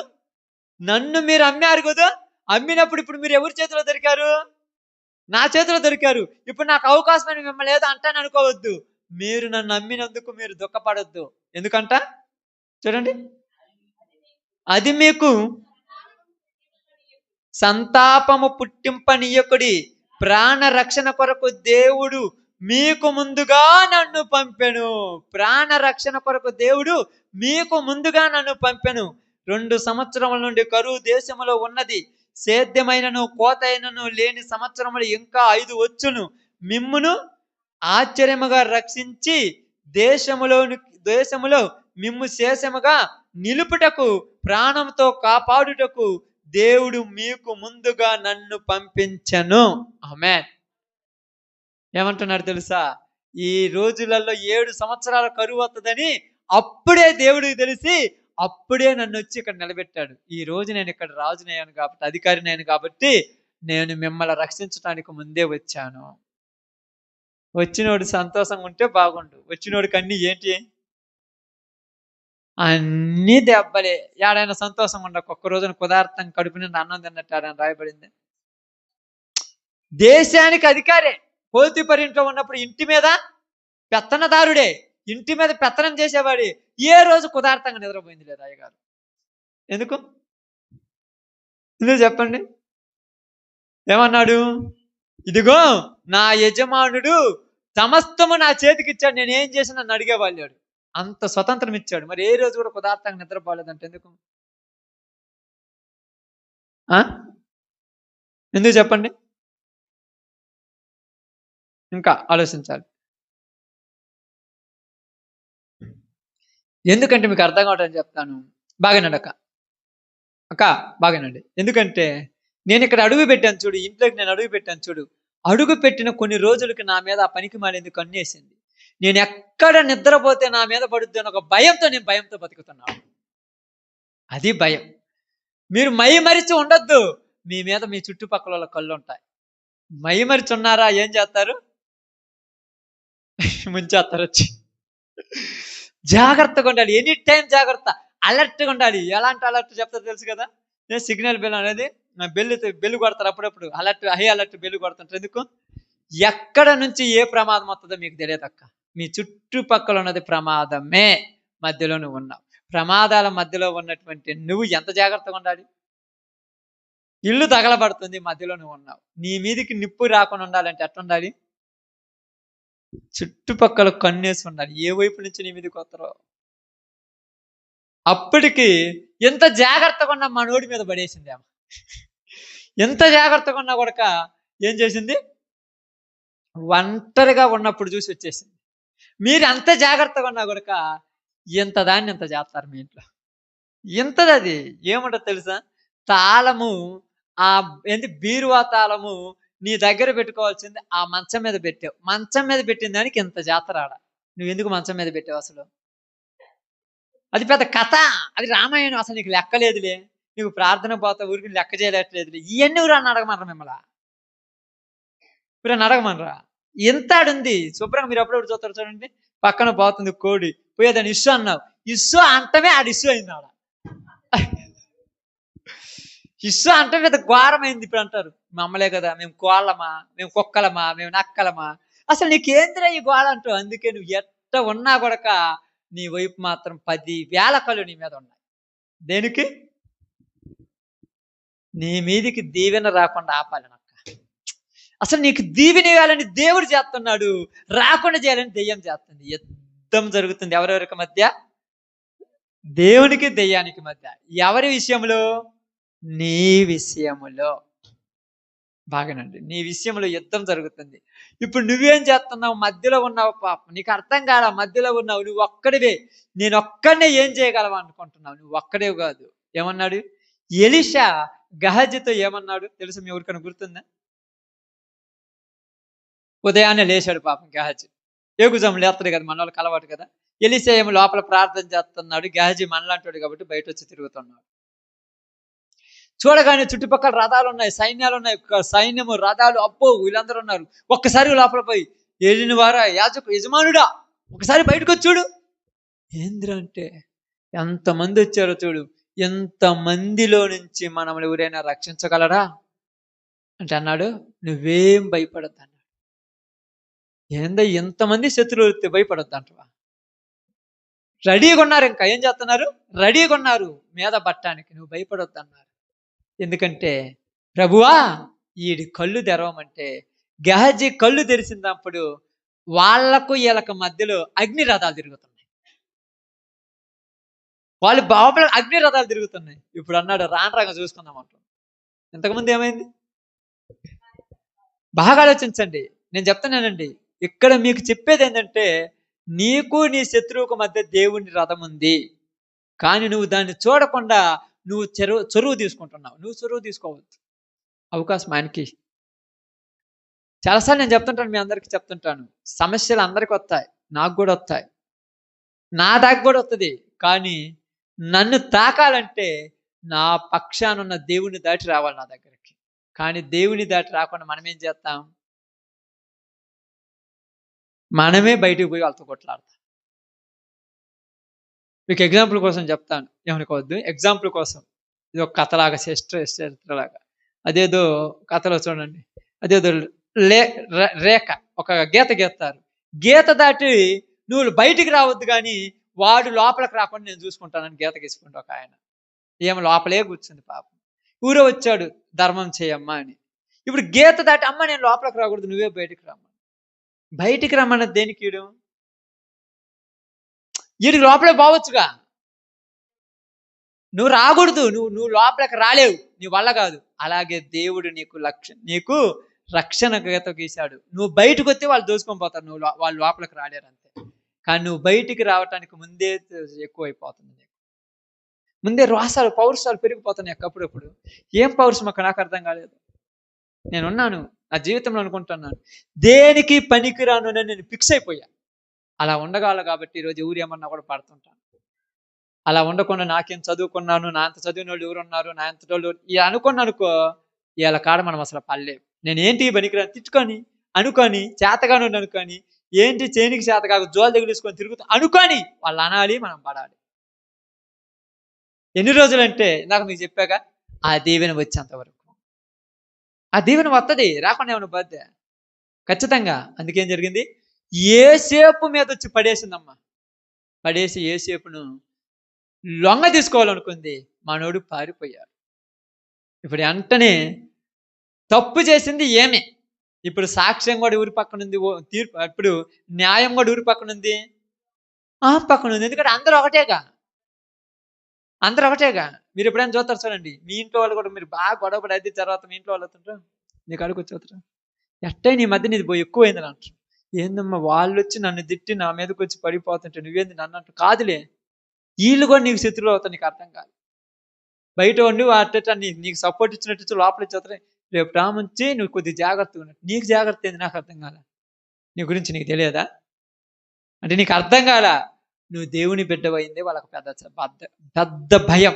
నువ్వు దేవుని బిడ్డ కాకుండా ఉంటే వాళ్ళకి బాగుండేది. ఇప్పుడు ఏసేపు దేవుడి బిడ్డ కాబట్టి ఏసేపు మీద కన్నేసి ఏసేపును పాడు చేయాలనుకుంటే ఏసేపు పక్కా పోయాడు. పోతీఫరు భార్య ఏసేపుని తీసుకెళ్లి జైల్లో పెట్టించి, జైల్లో నుంచి బయటకు వచ్చిన తర్వాత ఏసేపు అంటున్నాడు వాళ్ళ అన్నోళ్ళతో, అన్నా మీరు నాకు చేసింది మంచే. ఇప్పుడు ఎంత తిట్టి ఉన్నారు చూడండి, వీళ్ళందరికీ రేపు నీకు అవసరం అవుతుంది. అప్పుడు నువ్వు వాళ్ళు ఏం చేయాలి? ఆ రోజు మిమ్మల్ని తిట్టాం కదా అని భయపడుతుంటే మీరేం బాధపడద్దు, మీరు ఆ రోజు నన్ను తిట్టబట్టే ఈ రోజు నేను ఇలా ఆశీర్వదించబడ్డానని చెప్పాలి. ఎందుకు? ఓర్చుకున్నాను, సహించాను, ఎన్ని చేశాను కాబట్టి దేవుడు నన్ను దీవించెను. ఆమేన్. అందుకేమన్నాడు? దేవుడు అంటే తన సంకల్పము చొప్పున పిలవబడిన వారికి మేలు కలుగుటకై సమస్తమును అన్ని ఏకమైపోయాయి నీకు మేలు జరిగించటానికి. అన్ని రెడీ అయిపోయినాయి, అన్ని ఏకమయ్యి నీకు మేలు చేయాలనుకుంటున్నాయి. ఆ మేలు పొందకుండా దెయ్యంగాడు అడ్డపడుతున్నాడు ఈరోజు మనకు. వాడి పని అదే, అడ్డం పట్టమే వాడి పని. కోపాలు, ద్వేషాలు, పగలు, ఈర్షలు ఎన్ని పెద్ద సమస్యలు ఉండవు అనుకుంటాం. చిన్న సమస్య పాడు చేసి పెట్టింది జీవితాలు. చిన్నదే. రాహాబు అనేటువంటి ఒక వేశ్య ఎంత సహాయం చేసింది? పెద్ద సహాయం చేసిందా, చిన్న సహాయమా? జీవితం మారిపోయింది. అర్థమైందా? అదే గహజీ అనేటువంటి ఒక వ్యక్తి పెద్ద తప్పు చేశాడా, చిన్న తప్పు చేశాడా? చిన్నదేముంది, పోయి తెచ్చుకోవాలనుకున్నాడు, తప్పేం లేదు. అదే రోగం తెచ్చుకున్నాడు. కాబట్టి రోజు నీతోటి, నాతోటి, మనందరితోటి నేను చెప్పాలనుకున్న ఒక దేవుడు మాట్లాడుతున్న ఒక మాట ఏంటంటే చూడండి, ఇప్పుడు నిన్ను దేవుడు అలా పిలుచుకున్నాడు కాబట్టి ఎలా ఉంటుందంటే చూడండి, ద్వితీయోపదేశకాండం 23వ అధ్యాయం, ద్వితీయోపదేశకాండం 23 చాలా బాగునండి. 5వ వచనం, అయితే నీ దేవుడైన యెహోవా బిలాము మాట విననొల్లకుండెను. నీ దేవుడైన యెహోవా నిన్ను ప్రేమించను గనుక నీ దేవుడైన యెహోవా నీ నిమిత్తము ఆ శాపమును ఆశీర్వాదముగా మార్చను. ఆమేన్. మీ మీదికి శాపం రప్పియాలని ఎవరు అనుకున్నాడు? దెయ్యం. మీరు ఈ గంటతోటి మీరు దెయ్యం అని ఫిక్స్ చేసుకోమని చెప్పా. దెయ్యం మిమ్మల్ని పాడు చేయాలనుకుంది, కానీ ఆ శాపము దేవుడు దేనిగా మార్చాడు? ఆశీర్వాదముగా. అసలు ఆశీర్వాదానికి వారసులగుటకు దేవుడు మిమ్మల్ని పిలిచాను కనుక అనే మాట ఎందుకు రాశాడంటే, నీకు ఆశీర్వాదం ఇవ్వటానికి దేవుడు పిలిచాడు. ఈరోజు నీకు ఆశీర్వాదం ఉందా లేదా? ఏందయ్యా ప్రార్థనకు వస్తున్నాను, అన్ని చేస్తున్నాను, నేనేంది దీవించబడలేదంటే, నీ దీవెనను నువ్వే పోగొట్టుకుంటున్నావు, నీకు తెలుసో తెలియదు. చిన్న చిన్న వాటికు డిస్టర్బెన్స్ అయిపోయి దేవుని పోగొట్టుకుంటున్నావు. చిన్న వాటికి, చిన్న గొడవల దగ్గర బూతు మాటలు మాట్లాడకూడదు, నువ్వు అబద్ధాలు ఆడకూడదు, నువ్వు తగాదలు పెట్టుకోకూడదు. నువ్వు అంటే తగాద వేరు, బూతు మాట వేరు. బాగా ఆలోచించండి. ఎన్నిటి నువ్వు ఎప్పుడైతే దిగుతావో అప్పుడు నీ దీవెన నీ దగ్గర నుంచి దూరం అయిపోతుంటుంది. ఆ దూరమైన దీవెన పొందుకోవటం చాలా కష్టం అమ్మా. దావీదు రాజు అవుతానని ఎప్పుడన్నా అనుకున్నాడా? కానీ రాజు కాలేదా? మీరు అనుకుంటారు మేము ఎప్పుడు గొప్ప, మీరు అనుకోవాల్సిన పనిలే, దేవుడు తలుచుకుంటే ఏదేం చేస్తాడు, అది ఆయన తెలుసు. కాబట్టి ఏంటంటే, మనము అడగటం తప్పులేదు, నిరూపించడం తప్పులేదు, కానీ యేసు ప్రభు కంటే గొప్పలం కాదు మనం. అది గుర్తుపెట్టుకోండి. యేసు ప్రభువును మధ్యలో నిలబెట్టి పిలాతు అడుగుతున్నాడు, నువ్వు రాజువా అంటే ఆయన ఏమన్నాడు? నువ్వు అన్నట్టే. వీళ్ళందరూ లేనిపోని నీ మీద నిందలు మోపుతుంటే నువ్వు సమాధానం ఒక్కటైనా చెప్పవంటే మౌనంగా ఉన్నారు. వాళ్ళందరూ ఏమన్నారు? మౌనంగా ఉన్నాడు కాబట్టి ఏమన్నారు వాళ్ళందరూ? మౌనమే అంగీకారం. చేశాడు కాబట్టి నోరెత్తాలి అంటే నోరెత్తలేకపోతే చేసినట్టేనా? మరి చేయలేదని చెప్పొచ్చుగా. నువ్వు చేయలేదని చెబితే దానికి ఇంకోటి తగిలిస్తున్నారుగా, ఒకదానితో ఒకటి చివరికి నిన్ను పాడు చేసి పెడతారుగా. ఏమి లేకుండా మేలకుండా నోరు మూసుకుంటే అనుకున్న వాళ్ళే పోతుంది. ఏం చేశారు? అయ్యా నీలోనైతే నాకే దోషము కానరాలేదు, వాళ్ళకి నిన్ను అప్పగిస్తున్నాను, వాళ్ళకి అప్పగిచ్చేశాడు. నీలో వాడికి దోషము కానరాదు, కానీ దేవుడే నిన్ను వాళ్ళకి అప్పగించేశాడు. ఎందుకు? నీ దీవెన వాళ్ళు చూసినప్పుడు నువ్వు పొందాలి, నువ్వు దీవించబడాలి. అందుకేమన్నాడు తెలుసా? క్రీస్తు ప్రేమ నుండి 8 రోమిలు రాసిన పత్రిక 8:31 తర్వాత కూడా చూడండి.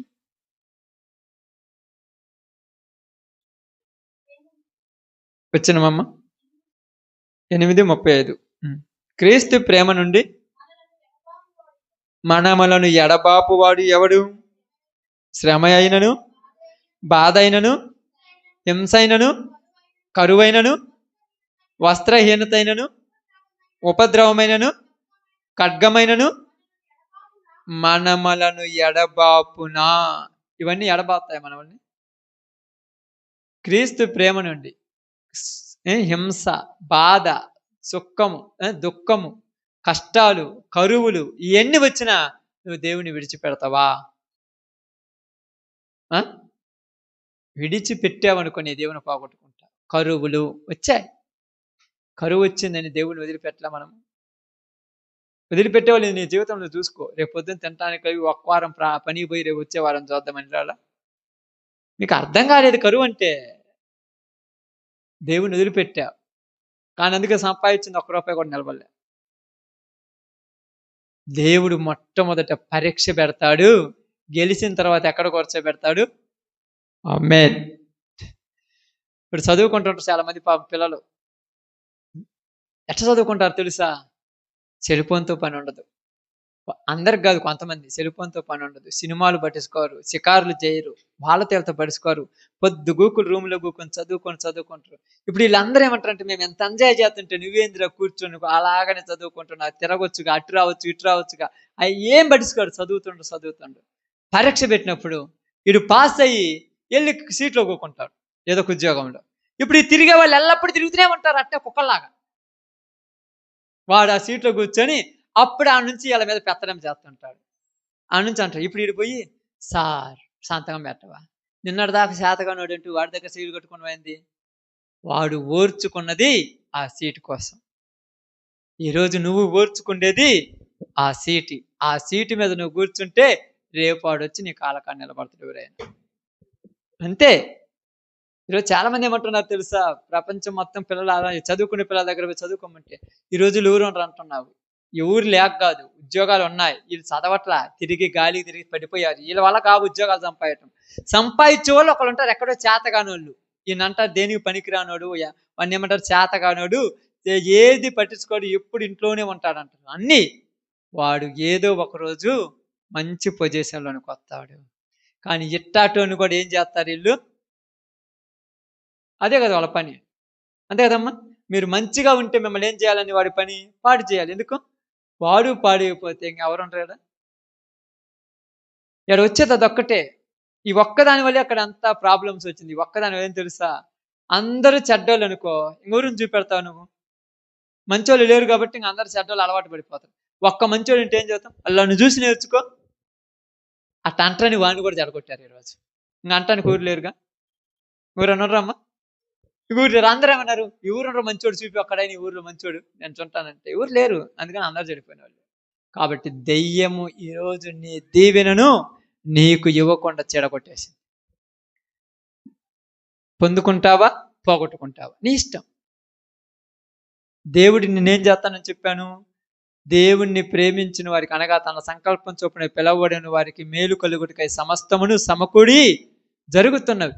నీకు మేలు కలగటానికి మొత్తము ఒకటైపోయినాయి అమ్మ. ఇప్పుడు 7 సంవత్సరాల కరువు వచ్చింది. ఎవరి కోసం చెప్పండి? ఈరోజు ఎవరి కోసం? యేసేపు విలువ తెలియాలంటే 7 సంవత్సరాల కరువు రావాలి. లేకపోతే తెలిసేది వాళ్ళకి ఆయన విలువ.